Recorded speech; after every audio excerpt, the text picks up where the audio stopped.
Hi, I'm Simon K. Jones, and you're listening to Write More, the audio version of my weekly newsletter, all about how to be more productive. And today, I'm talking about what to do if you just can't write, if you're completely stuck. And for some reason, I decided to title this, Unblock Your Writing with These Literary Plungers. I don't know why I went down that route. So yes, apologies for the plumbing metaphor in the subject line there. But writing is an incredibly difficult thing to do, especially if you want to write consistently and to a not entirely rubbish quality. And sometimes the words, they do not come. I write a weekly serial called Tales from the Triverse. In practical terms, that means a new chapter averaging 1,500 words every single week. I've been publishing it for over 3 years, and prior to Triverse, I did the same with 3 other projects, starting around 2015. That's a lot of weekly writing, and I've rarely run into the problem of not being able to write. That's not really an option if you're publishing a serial and writing live to the page like I do. It's the same with comics writers or TV writers, where you can't just show up at work and shrug and blame the muse. You have to get the work done. I think I sometimes take it for granted. Many of my writer friends agonise and are locked in an endless wrestling match with their words. As such, today I've tried to pinpoint the techniques that I kind of use without really thinking about it, just to keep writing. And if you find yourself struggling to write, perhaps they'll help you as well. So, in no particular order then. First thing, describe sensations of the space. This is the trick I turn to the most, without really thinking about it. If I don't know how to get into a scene or a chapter, it's usually because I'm obsessing over the plot and the action. That's a stressful place to start because you have to get it right, and it's all about the details and the pacing, and it's complicated. Instead, I rewind and consider the space the character is in. This isn't about describing the space visually, which can be challenging in its own way. I prefer to linger on the other senses: smell, touch, sound, taste, and perhaps more ephemeral aspects of what they're seeing, considering the way the light plays across surfaces rather than describing the surfaces themselves, for example. Let's take a character in a cafe. The cafe might be in Paris, or it could be in Austin, Texas, or it could be on a space station, or a floating crystal city above a barren lake. So what are the sounds? Noisy chatter, or a distant clatter of plates being washed in the kitchen? Are there birds tweeting in the trees outside the window, or cars rushing by? Is there a parade, or buskers playing music? Is the street entirely eerily deserted? Is there a TV on in the corner? And what are the smells? Freshly baked bread and pastries? The toilet emanating into the Greasy Spoon Cafe? Disinfectant as the cleaner does their rounds at the tail end of the day, your protagonist the last person in the place? What can your character feel? Is the table they're sat at still covered in crumbs from the previous person? Is the floor littered with debris from an infant in a high chair? Are they sat at the bar, the wooden surface full of lines and carved messages from decades past? What's the coffee taste like? Burningly hot? Silky and smooth? Did your character put too much sugar in? Or maybe they picked up the salt by accident? Is it the best brunch they've ever had, or is it a bacon sandwich with the fat dripping onto the table, onto their shirt and tie? Point is, this stuff tends to come easily. Dialogue, plot stuff, motivation for character actions, those can all be really hard to write. But sensory experiences build upon themselves. Start with one small detail and the others will tumble out in quick succession. You'll probably also find that by focusing on a character's sensory experience, you'll also naturally segue into character action, which will carry you on into the scene itself. It's easy to draw on your own experiences, and it's also easy for the reader to then put themselves in that place. Scene setting like this not only helps you get into the writing, it also does a lot of the heavy lifting for the scene itself. Firmly establish the sense of place, and you won't need to keep referring to it throughout the scene. It'll already be lodged in the reader's imagination. Okay, next up we have a character recap previous events. This one is a bit of a cheat, but it works. If you're not sure how to get into a scene or how to get a character moving, start by having them ruminate on what's already happened. Take it firmly from their point of view, but have them consider what's happened in the story so far. The trick here is that you already know what you've already written. If you're struggling to write, this can help because you've already written the material and all you're doing is shining a spotlight on it. If you're writing a serial, this can also be useful to readers, recapping what's come before. TV does this a lot, as do comics, the kind of as you know Bob, as one character explains to another character stuff they should really already know. In this case, by rooting the recap in the character's point of view, you get to find your way into their head. By the time you're finished examining what's happened previously, you'll be in the zone and the character will be ready to do whatever they're supposed to do in the new scene. You might find you cut the recap stuff when you get to the editing stage, which is fine. Just take it out. It's there to help kickstart the writing and doesn't have to stay. Then again, regarding a previous scene from a different character's perspective can be a really interesting way to interrogate the themes of your story. Next up, start on a random tangential detail. And before we get into this, I'm going to take a little sip of my coffee because my throat needs it. If you're not sure how to get into a scene and the words aren't flowing, it might be because you're too focused on all the stuff that needs to happen. Instead, loosen up and let yourself go rambling off on a tangent. Insert a historical detail or expand on a piece of world building.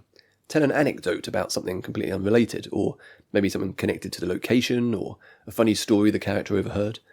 Again, this is all stuff that can be cut if you want to later on, but it's a way to enter the scene and start the writing process. Perhaps you're writing crime fiction and your detective is in the middle of a stakeout. It's the middle of the night and they're waiting for the criminal gang to show up at the docks. That might be an opportunity for the detective to think about another time they were at the docks, or on a boat, or their brother-in-law, who was a dock worker, or a movie they watched about a stakeout that was amusingly unrealistic, or think back to when they were a uniformed beat cop and didn't have to lie on the rooftop for 5 hours without moving, or how the worst thing about stakeouts is when you need to urinate, but doing so would reveal your position, which in turn reminds them of being a child and not being allowed to leave class to go to the toilet. Point is, none of that has anything to do with the main thrust of the chapter, but it's a way in, and these stories have a habit of compounding upon themselves. Once you get started, it will just flow out. It does some character stuff, it sets the scene, and the detective's ponderings can be interrupted once the gang arrives. All of these tips so far have been about getting started, because once you start writing, it's a lot easier to keep writing. It's that first bit that's actually quite tricky. So next we have focus on something really specific. I've been reading Bird by Bird by Anne Lamott, which was recommended to me by Zach Hardy and TK Hall. More on that another time, but a concept that Anne writes about is the 1-inch frame.